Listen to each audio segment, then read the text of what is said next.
Glória a Deus. Hoje nós vamos concluir a nossa exposição do livro do profeta Ageu. Eu estava com a piada pronta na semana passada, né? Eu ia abrir a Bíblia, estava tudo pronto, irmão, tudo pronto. Aí eu ia chegar lá na igreja e falar, abra sua Bíblia no livro do marido da Isabelle. Estava prontinho. Aí a Jean mandou uma mensagem de manhã, pastor, não vou na igreja, estou com uns afazeres aqui do chá revelação e tal. Aí eu podia fazer hoje, né? Mas esqueci, lembrei quando olhei para ele. Então, amém. E por que, irmãos, a gente vai fechar o ano falando o livro do profeta Ageu? Deixa eu fazer uma introdução aqui,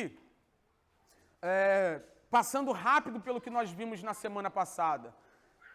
O livro do profeta Ageu consiste, essencialmente, num chamado de Deus por meio do profeta ao seu povo, que estava vivendo um momento de comodidade e de indiferença àquilo que Deus havia proposto para o povo. O povo saiu do cativeiro babilônico, volta para Jerusalém para cumprir propósitos que o próprio Deus estabeleceu, sobretudo a reconstrução do templo, e quando o povo chega lá, o povo não faz isso. Nós vimos na semana passada que o povo fica indiferente ao que Deus havia estabelecido para o povo. O povo simplesmente abandona. A gente viu no capítulo 1 que o povo abandonou a construção do templo para ir viver a sua própria vida e construírem suas próprias casas. Não é? E quando a gente olha para isso, e é o que a gente vai continuar vendo no capítulo 2, a gente entende que há uma urgência no seio da igreja contemporânea, de que a igreja se desperte, irmão, para ontem, para essa mesma ideia. Eu vou ler só o versículo 2, os versículos 2, 3 e 4 do capítulo 1 para você entender do que a gente está falando aqui. Para que você concorde não comigo, mas com o que a Bíblia coloca diante de nós. Ele diz assim, ó, assim diz o Senhor dos Exércitos. Este povo diz, ainda não chegou o tempo em que a casa do Senhor deve ser reconstruída. Por isso a palavra do Senhor veio por meio do profeta Ageu dizendo, acaso é tempo de vocês morarem em casas luxuosas, enquanto este templo permanece em ruínas? Esse aqui é o texto central da mensagem de Ageu para o povo.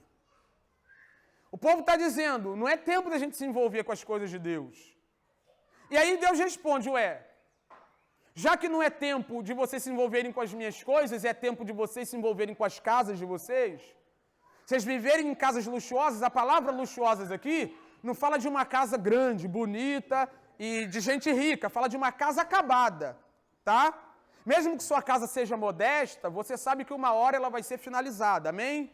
Vai estar com o revestimento no chão, com a tinta na parede, mesmo que ela não seja uma casa de gente rica. É isso que ele está dizendo.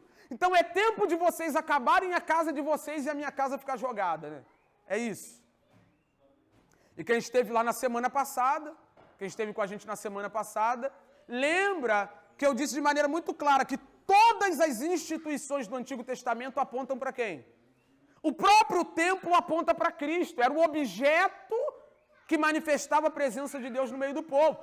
Então o que Deus está dizendo em linguagem cristã é o seguinte, então é tempo de vocês viverem a vida de vocês, irem para o shopping, viajar, fazerem a reforma da casa de vocês, dobrarem lá, ficarem trabalhando como loucos, fazendo hora extra, para tentarem fazer uma reforma na casa e desprezarem a vida com Cristo. É isso que ele está dizendo. Vocês estudam, vocês trabalham, vocês se graduam, vocês se aperfeiçoam, vocês abrem negócios, vocês vão construindo, vocês vão fazendo, vão acabando as coisas de vocês e as coisas de Deus em Cristo Jesus fica abandonado. Aí você concorda comigo que é tempo da igreja de Cristo, a igreja contemporânea, despertar para a ideia de que nós temos desprezado o que é de Deus, o próprio Cristo, para viver o que é nosso? Então eu quero terminar esse ano com vocês falando sobre isso, porque eu espero que nós entremos o próximo ano, e aí vamos voltar para a minha primeira fala aqui, né? Não é que quando chega no dia 31, 23 horas e 59 minutos, há uma virada de chave. Cara, tu vai acordar gordo no dia 1º. Tu vai acordar doente. Se você dormir doente, com uma doença que não passa assim no meio da noite, você vai acordar doente. Não vai mudar nada do dia 31 para o dia 1º. É você que precisa tomar uma posição. Você precisa acertar a sua vida, precisa se apegar com Deus, precisa voltar para o templo, né? E quando eu estou falando de templo aqui, eu estou falando de uma linguagem figurada, estou apontando para Cristo o tempo todo. Vai para os pés de Cristo, vai se envolver com Cristo, irmão. Se envolver com o que Cristo está fazendo no mundo, na história, através da igreja. Amém? E aí, quando a gente olha pro capítulo 2, a gente vai ver aqui 3 coisas específicas, né? Do versículo 1 ao versículo 9, é uma exortação e um encorajamento da parte de Deus para o povo, e eu vou explicar por que Deus encoraja o povo aqui. Do versículo 10 ao versículo 19, o profeta Ageu, Deus usa a boca do profeta Ageu para estabelecer um princípio aqui que eu quero também tratar com vocês bem rápido, e finaliza no versículo 20 ao versículo 23, 24, apontando para Cristo. E a gente encerra aqui. Prometo que não vou olhar versículo por versículo, vou ser o mais breve possível, expor aqui de maneira mais condensada possível. Mas me permita ler o texto. Versículo 1. No 2º ano do reinado de Dario, no 7º mês, no 21º dia do mês, a palavra do Senhor veio por meio do profeta Ageu, dizendo: fale agora a Zorobabel, filho de Selatiel, governador de Judá, e a Josué, filho de Josadaque, o sumo sacerdote, e ao remanescente do povo, dizendo, isso aqui é lindo, porque ele fala com os líderes do povo, ele fala com governante civil, Zorobabel, ele fala também com o sacerdote, sumo sacerdote, o líder religioso, mas com o remanescente do povo. Amém? A questão não é sobre aquilo que a liderança está fazendo ou deixa de fazer. Você é crente, cara. Você é crente. Você não pode ficar esperando pela liderança da igreja, como se a liderança da igreja tivesse que te colocar no ombro, nas costas, e levar a sua vida junto com a vida de um montão. É com você que Deus está falando. Deus está falando com Zorobabel, Deus está falando com Josué, e com o povo. É com você que Deus está falando. Né? Ele continua, com o remanescente do povo, dizendo: quem de vocês que tenha sobrevivido contemplou este templo na sua primeira glória? E como vocês o veem agora? Por acaso não é como nada aos olhos de vocês? O que ele está falando aqui? Ele está falando da galera que foi para o cativeiro e viu o primeiro templo de pé. Viu a glória do templo de Salomão, suntuoso, todo acabado em ouro, prata, em coisas preciosíssimas, um acabamento. E ele está falando para o povo, quem de vocês viu o primeiro templo de pé? E agora olhem para esse segundo templo, que não tem ouro, que não tem prata, que não tem acabamento fino. Esse que nós estamos construindo agora não é nada aos nossos olhos perto daquele outro que caiu. Amém? E eu quero aplicar isso da seguinte maneira. Todos nós já vivemos momentos gloriosos com Cristo Jesus. Todos nós tivemos na nossa trajetória cristã momentos intensos. Sobretudo quando a gente se converte, né? É o que chamamos de primeiro amor. E eu não gosto dessa expressão. Eu não gosto dessa expressão. Porque parece que o amor do início da caminhada é um amor maduro. É o amor que nós deveríamos ter. E depois a gente acaba perdendo isso. E é justamente ao contrário. O amor vai amadurecendo ao passo que a gente vai caminhando. O que você sentia no início era emoção. Você estava tão impactado e chocado com o que Deus estava fazendo na sua vida, que você queria até no congresso das crianças. Né? Congresso da CIB, congresso do Ribarão, congresso de missão, congresso das crianças. Nem a mãe da criança ia, tu estava. Né? Emoção, emocionado, cheio de alegria, impactado por aquilo que Deus fez na sua vida. Todo mundo tem esses períodos, irmão. Período que você orava bastante, período que você se envolvia bastante com a obra de Deus, com o reino de Deus, que é negócio todo. E aí você fica olhando para esse tempo e desprezando o que vive agora. Caraca, tá ruim, maluco. Tá ruim, não oro como orava, não leio como lia, não me envolvo como me envolvia e tal. E isso desanima na caminhada. É o que está acontecendo com esse povo. O povo está desanimado. Por quê? Porque eles olham para o passado, eles lembram de um passado glorioso e o presente deles é afetado por isso.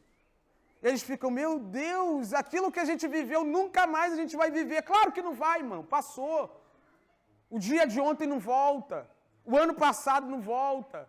O tempo da sua juventude. Ai, quando eu era jovem, apesar de que só tem jovem aqui, né? Mas tem um povo saudosista. Quando eu era jovem, mas e daí? Já foi. Agora está um pouco mais maduro, um pouco mais experiente. Pode glorificar Deus de muitas outras formas, viver intensamente de muitas outras formas. Então a gente fica olhando para o passado, fica olhando assim, e quando você olha para aquilo que você já viveu com Cristo, você entra ali num estado de autocomiseração. Ah, agora, esse templo, esse momento da minha vida. E aí ele diz, a partir do versículo 4, né? Mas agora o Senhor diz, 3 vezes ele vai dizer isso aqui, ó. Seja forte. Primeiro, Zorobabel. Seja forte, Josué, filho de Josadaque, o sumo sacerdote. E vocês, todo o povo da terra, sejam fortes, diz o Senhor, e trabalhem, porque eu estou com vocês, diz o Senhor dos Exércitos. Irmão, olha aqui para mim. Lembra daquela época da qual eu estou falando? Aquela época, né? Deus estava contigo ou não estava? Sim ou não? Você estava com Cristo ou não estava? E agora? Continua com o mesmo Cristo? Continua com o mesmo Deus? O mesmo Deus que estava com você naquele período está com você hoje? E eu vou te mostrar porque no versículo 5. Olha o que ele diz. Segundo a aliança que fiz com vocês quando saíram do Egito, o meu espírito habita no meio de vocês, não tenham medo. Deus fez uma aliança contigo em Cristo Jesus, cara. Não é sobre fazer muito para Deus ou fazer pouco para Deus. Não é sobre ter muito tempo disponível ou pouco tempo disponível. Não é sobre ter muito dinheiro para dar ou pouco dinheiro para dar. É sobre a aliança que há entre você e esse Deus. Então, o que Deus está colocando para o povo é o seguinte, eu não fiz uma aliança com vocês no passado, eu estou aqui. Eu continuo conduzindo vocês, vocês são o meu povo, a gente está junto, não tenham medo, sejam fortes, vão para cima. Vão para cima no bom sentido, né? Não é naquele sentido que você pensou agora. Vão para cima, vão viver para a minha glória. Não tenham medo, vocês não precisam ter medo. Não precisam ter medo. O mesmo Cristo que te resgatou da sarjeta, transformou sua vida, mudou a sua história, renovou o seu viver, hoje é o Cristo que conduz a sua vida, que leva a sua vida adiante, que te preserva nele próprio, que sustenta você, que cuida de você. De vez em quando você desonra a aliança, mas a aliança não foi feita no seu sangue, foi feita no sangue dele. E porque a aliança foi feita no sangue dele, ele vai continuar te sustentando e me sustentando. Quando ele fala, eu estou falando isso desde semana passada, né? Do templo, da reconstrução do templo, da figura do templo, ele está falando daquilo que representa a presença dele no meio do seu povo. E hoje a gente não precisa de um templo, a gente precisa de um prédio. O Cristo vivo habita no meio do seu coração.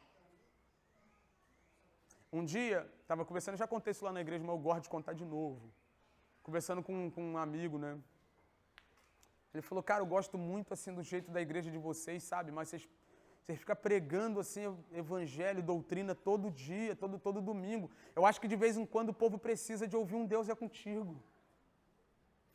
Aí eu falei, cara, se você falar para uma pessoa que Cristo foi à cruz por ela, salvou a vida dela do inferno e tudo aquilo que você já conhece, né? Se isso não encorajar uma pessoa a viver de maneira intensa, o que mais encorajaria? Hã? Então, quando Deus diz, eu sou com vocês, Ele está falando da aliança que Ele fez. É uma aliança que existe entre nós e o nosso Deus. E Ele lembra o povo, eu não fiz uma aliança com vocês lá atrás? Está de pé, cara. Estou com vocês. Por que vocês estão com medo? E agora isso vai ficar um pouco mais claro. Versículo 6 ele diz: pois assim diz o Senhor dos Exércitos, daqui a pouco, mais uma vez, eu farei tremer o céu, a terra, o mar e a terra seca. Farei tremer todas as nações. Essa fala de Deus aqui na boca do profeta, ele está falando sobre fenômenos de modo geral, para falar dos seus feitos. Amém? Pra você entender bem, vamos contemporaneizar essa fala aqui. Deus vai mover céus e terras para estabelecer seus propósitos. Amém? É isso que ele está querendo dizer. Ele continua. E serão trazidas as coisas preciosas de todas as nações. E encherei este templo de glória, diz o Senhor dos Exércitos. Ele está falando de duas coisas aqui. Duas coisas. Primeiro, de uma ação presente, para aquele presente. Depois, de uma ação futura. É uma profecia que vai se cumprir naqueles dias, mas vai terminar no fim dos tempos. E a primeira parte é o recurso financeiro. Deus, de alguma maneira, vai fazer o que precisa ser feito para que as coisas preciosas das nações sejam trazidas para o povo fazer o que tem que ser feito. O povo não precisa se preocupar com o recurso. É isso que ele está dizendo. Depois ele olha para o futuro e diz: encherei este templo de glória, diz o Senhor dos Exércitos. Ele está falando já do futuro. Ele está falando do futuro, está olhando para frente. E aí ele conclui no versículo 8 e versículo 9 essa sessão, falando a mesma coisa que falou no versículo 7, só que de maneira pormenorizada. Olha aqui para mim. Versículo 8 ele diz: minha é a prata. Irmão, olha aqui para mim. Olha aqui. Quantas vezes você já ouviu alguém aconselhar alguém que está endividado a partir desse versículo? O cara chega maluco, os boletos estão tudo aí. Calma, cara. Deus é o dono do ouro e da prata. Já ouviu ou não? Vamos olhar para o contexto aqui. E ver o que Deus está falando para esse povo. O povo está desanimado para fazer o que tem que ser feito, sim ou não? O povo está olhando para trás, a glória do primeiro templo, olhando para frente e fala: caraca, maluco. O povo não quer fazer o que tem que ser feito, não quer se envolver com as coisas de Deus. E aí a desculpa pode ser a seguinte: Senhor, o outro templo era extraordinário, a gente não tem nada. Deus fala assim: cara, eu que sou soberano, pô. A prata, o ouro que foi roubado do outro templo são meus, me pertencem. E eles não estão aqui agora porque eu não quero que estejam. É isso que Deus está querendo dizer. É? Porque, por exemplo, a gente está aqui, a gente se reúne lá no outro salão, é ou não? A gente está lá. E aí alguém pode pensar: caramba, a igreja está crescendo, a gente está se desenvolvendo, o povo está chegando e tal. Ó, a gente tem que ir para um lugar próprio, né? Aquele negócio todo. Você acha que eu vou comprar um terreno e fazer campanha para tu pagar? Você acha que eu vou fazer isso? Comprar um terreno ali de 1 milhão e falar que Deus nos deu um desafio financeiro? Sabe por que a gente não tem um lugar próprio? Sabe por quê? Antigamente, né, eu estava conversando com o Giovanni, né, lá, ali. A Giovanni falou: pô, tem um galpão ali. Eu falei: pô, tô pensando lá na Conem, da Iraquã. Aquele prédio que está lá vazio, né? O Giovanni: pô. Ué. Mas sabe por que a gente não tem um lugar próprio? Porque Deus não quer que a gente tenha. Ninguém aqui tem dinheiro para comprar um terreno próprio. A igreja não tem recurso para isso. E eu não vou inventar moda. Deus é o dono do ouro, Deus é o dono da prata, irmão. Se a prata e o ouro para comprar um terreno, ou então um prédio pronto, estivesse à nossa disposição, estariam porque Deus assim o quis. E ele está falando para o povo: cara, vocês estão reclamando de ouro e prata? O ouro e a prata que foram roubados do primeiro templo, isso tudo é meu! Fica tranquilo, cara, fica em paz. Eu estou no governo de todas as coisas. O dinheiro do Neymar me pertence. O dinheiro do Neymar, o dinheiro do Messi, o seu salário, o dinheiro do Elon Musk, né? Estava lendo ontem, né, uma matéria, só de imposto ele vai pagar 8 bilhões de dólares. Aí eu li uma outra matéria, que se ele desse 2% da fortuna, resolvia o problema da fome no mundo. Um dia ele vai estar diante do Criador, e o Criador vai perguntar: e aí, Elon, fez o que com o meu dinheiro? Ele vai falar: construir uns foguetes. Minha é a prata, meu é o ouro. Vocês não têm um templo do jeito que vocês queriam, porque eu não quero. Eu não quero, o dinheiro é meu, eu que mando, o dinheiro é meu. Agora eu tenho um encorajamento para vocês. A glória da segunda casa, versículo 9, será maior do que a glória da primeira. Assim diz o Senhor dos Exércitos. E neste lugar darei a paz, diz o Senhor dos Exércitos. A palavra paz que aparece aqui no texto é a palavra shalom. É a palavra shalom. E você já deve ter ouvido por aí que a palavra shalom não fala de paz no que diz respeito à ausência de guerra ou à ausência de problema, né? É mais do que isso. A palavra shalom, nesse sentido, fala de prosperidade, fala de saúde, fala de tranquilidade, fala de uma vida plena. Amém? Onde nós encontraremos a vida plena? Hã? Você é da igreja Soma, pô. Você sabe onde você vai encontrar a vida plena. Quando ele diz, eu vou dar paz nesse templo, ele não pode estar falando de um templo físico. Porque não há igreja no mundo, não há denominação no mundo que possa proporcionar a ninguém plenitude. Lembra de Jesus, diante dos fariseus e religiosos dentro do templo? Acho que é João 2, se eu não me engano. Jesus chega lá no templo, vira as mesas, e alguém olha para ele, diz que ele está desonrando o templo, ele diz, coloquem esse templo no chão, e depois de 3 dias, eu o levantarei novamente. Jesus está falando de quem? Ele é o templo, e é nele que nós teremos o shalom, a paz de Deus, que é a plenitude, prosperidade, saúde, plenitude. Ele está dizendo, fica tranquilo, porque esse templo físico, comparado ao de Salomão, é um barraco, mas o templo que eu vou levantar é o verdadeiro templo onde eu manifestarei a minha plenitude e a minha paz. Ele está olhando para frente e dizendo para esse povo, isso é um processo e um dia a plenitude vem por meio do Messias esperado. A partir do versículo 10, ele vai estabelecer algo aqui que é pertinente. Para você que está me ouvindo falar do templo e da construção desde a semana passada, da reconstrução do templo, você pode estar pensando que era a construção do templo que santificaria o povo. De repente está passando pela sua cabeça. Mas vamos aprender com Ageu aqui, como é que funciona. No 24º dia do 9º mês, no 2º ano do reinado de Dario, a palavra do Senhor veio a Ageu dizendo, assim diz o Senhor dos Exércitos, peça aos sacerdotes que decidam a seguinte questão relacionada à lei. Isso aqui era muito comum na lei. Naquela época eles resolviam questões assim. Isso era pertinente à lei. Se alguém leva a carne santificada, né, a carne que foi sacrificada no altar, na borda da sua roupa, e ela vier a tocar no pão, ou no cozido, ou no vinho, ou no azeite, ou em qualquer outro mantimento, isso será ou ficará santificado? E os sacerdotes responderam não. Você pega uma parada que é santa, que é consagrada a Deus e toca em outra coisa. Aquela outra coisa foi santificada? Não. O que é santo é o que foi consagrado, foi colocado no altar. E os sacerdotes sabiam disso. Não. Coloca ali um negócio santo ali, mas santifica outra coisa. Então Ageu perguntou, se alguém se tornou impuro pelo seu contato com um cadáver, tocar em qualquer outra coisa, ficará ela impura? E os sacerdotes responderam, sim, ficará impura. Opa, mudou a mecânica. Porque se o que é santo, que foi santificado e consagrado, não pode santificar outra coisa, agora é o contrário. O que é impuro, toca outra coisa e a outra coisa fica impura. Como é que isso funciona? Ele vai explicar. Ele continua.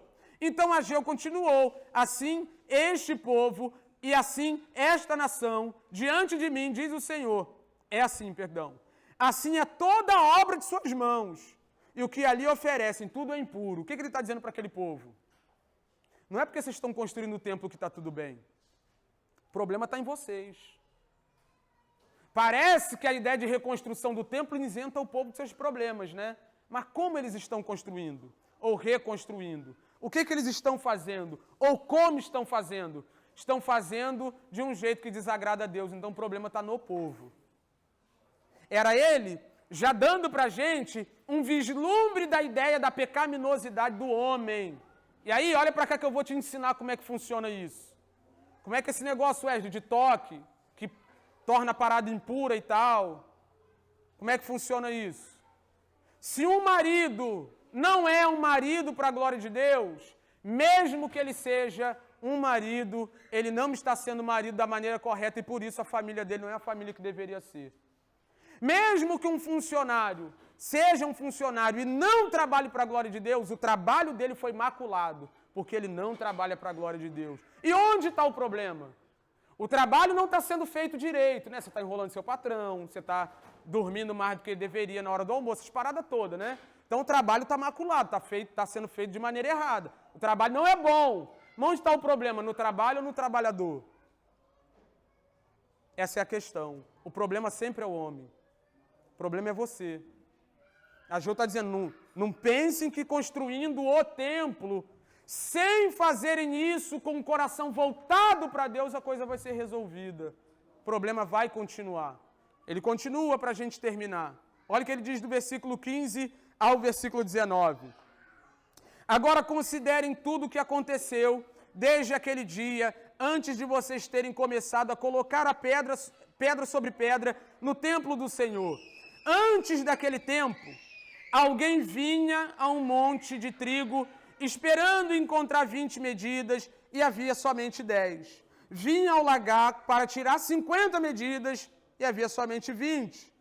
Eu os feri com as queimaduras, com ferrugem, com... Não é o cantor de pagode, não. Ferrugem, com granizo, em tudo que vocês fizeram, mas não houve entre vocês quem voltasse para mim, diz o Senhor. Essa é a questão. Tudo isso aqui que nós falamos agora, que Deus fez, Deus acabou com o trigo, Deus feriu eles com granizo, choveu granizo lá na época da colheita, Deus fez um monte de coisa ruim com eles, cumprindo o que está escrito em Deuteronômio 28. Lembra sempre que a ideia é o que foi estabelecido na aliança. Deus está dando a eles aquilo que o procedimento deles está pedindo, né? Mas ele conclui o versículo 17 dizendo, não houve quem voltasse para mim, diz o Senhor. Ah, mas o povo não está botando pedra sobre pedra no templo? Mas como está botando, irmão? Eu quero que vocês entendam isso. A Igreja Soma, ela pode vir a ser a maior igreja de Campo Grande no que diz respeito à estrutura e números. E números.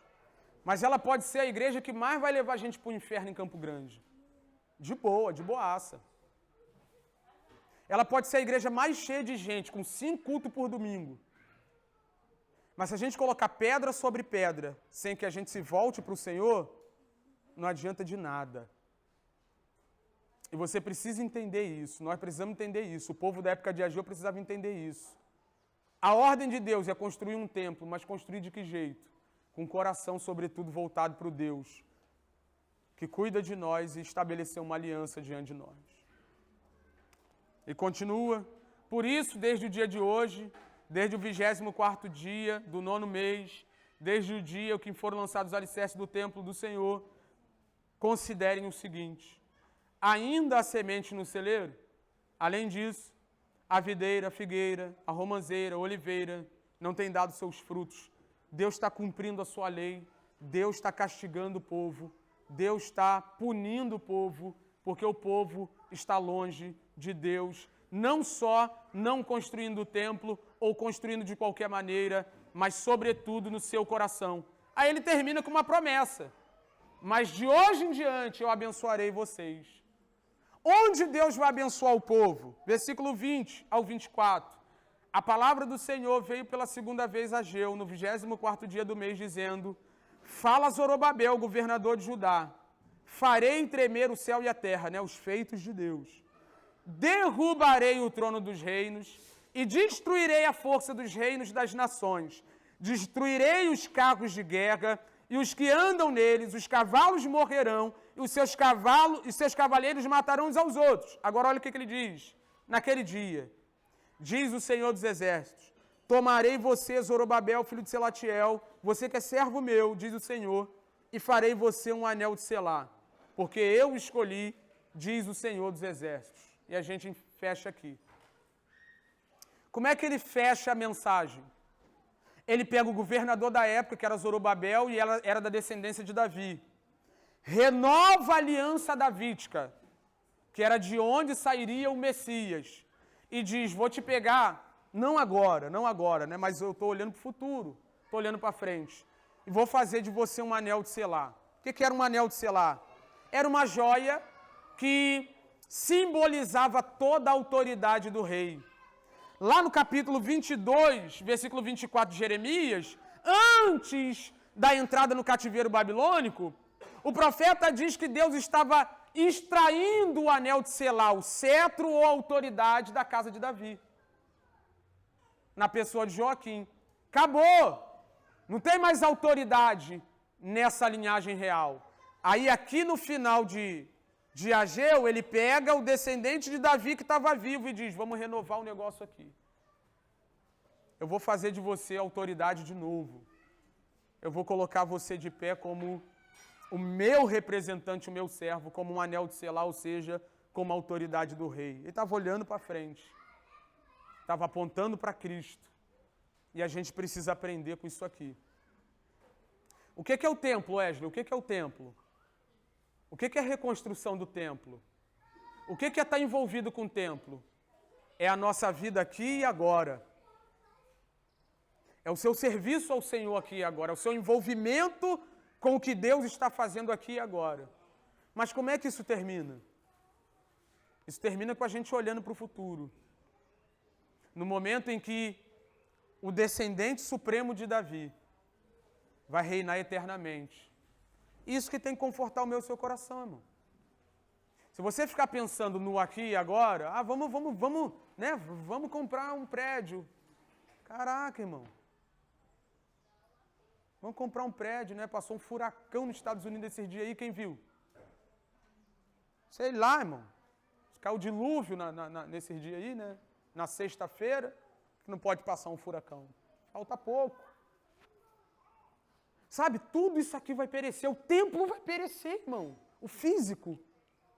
O pessoal ficava olhando para a construção do templo e achava que aquilo ali ia ser perpétuo, eterno. Não é? Aquilo só apontava para algo, cara. No ano 70, né, o general Tito Vespasiano, 70 depois de Cristo, depois veio a ser imperador, invadiu Jerusalém, destruiu o templo de uma vez por todas. Acabou o templo. E agora, como é que fica? Como é que a gente continua? Cristo, irmão. O descendente de Davi. O prometido, desde Gênesis 3,15. Os pactos que Deus vai fazendo ao longo de toda a Bíblia só apontam para o Novo Testamento do meu sangue. Pacto lá no Éden, um pacto com Noé, um pacto com Abraão, um pacto com Davi, o pacto no Novo, ou o Novo Testamento, o Novo Pacto, o novo contrato no sangue de Cristo. É só sobre isso, cara. Então, ano que vem, a gente vai continuar trabalhando, amém? A gente vai continuar se envolvendo com as coisas de Deus, amém? A gente vai continuar glorificando a Cristo com tudo que temos e tudo que somos, amém? Mas olhando para quem? Para o filho de Davi. Para o descendente de Davi. Para o Cristo vivo, que um dia vai voltar e vai estabelecer o seu trono eternamente. Aquele que é o próprio cetro de Deus, o anel de selar, a autoridade suprema. É tudo sobre ele. Zorobabel, vocês estão envolvidos com essa loucura aí toda, constrói templo. Né, o pessoal, quem faz obra, né? O Léo estava lá em casa ontem. O melhor marceneiro do mundo, irmão, está aqui. É o Léo, esposo da Isa. Estava lá em casa ontem, botando a minha porta no lugar, nem pude dar atenção ali direito. Cheguei em casa ontem e fiquei olhando. Hoje eu tomei um susto com a porta. Estava tão acostumado com aquele lugar lá aberto. Olhei a porta e falei, meu Deus, né? Quem trabalha com obra, quem se envolve em obra, é uma loucura, irmão. Sabe o que é construir, o que é botar tijolo sobre tijolo, que negócio todo. Ah, e a vida na igreja? Como é que é a vida da igreja? Como é que é a vida do cristão? É outra loucura. A gente vai entregando a vida, vai fazendo pelos outros, os outros vão fazendo por nós. Ah, um dia eu quero ir, outro dia eu não quero ir. Ah, um dia eu quero entregar, outro dia eu não quero entregar. Um dia eu estou bem, outro dia eu estou mal. Aquela confusão toda. Se a gente se apegar a isso, tu acha que a gente vai encontrar a plenitude em algum momento, irmão? A gente ficar pensando só nisso aqui e agora, naquilo que aponta para algo maior, daqui a pouco a gente está se socando, quebrando pau. Mas se a gente entender que tudo que nós estamos fazendo aponta para Cristo, somente para Cristo, a gente vai fazer. A gente vai se envolver, a gente vai se dedicar. A gente vai voltar para a obra do templo. A gente vai continuar no ano que vem, se Deus não matar a gente no meio do caminho. E viver para a glória de Deus. Amém? Então, como o profeta Ageu chamou aquele povo, eu chamo vocês aqui. Vai para cá de praia, vai para o churrasco, dá uma volta, vai no shopping. Essas 2 semanas é para você descansar, mas você precisa entender que você está envolvido com o que Deus está fazendo. Ah, Wesley, não tem recurso, não estou bem, não está legal, né? Se envolve com o que Deus está fazendo, no final, né? No final. Deus é fiel. Amém? Vamos para cima, mas da maneira correta. Coloca de pé aí para a gente orar.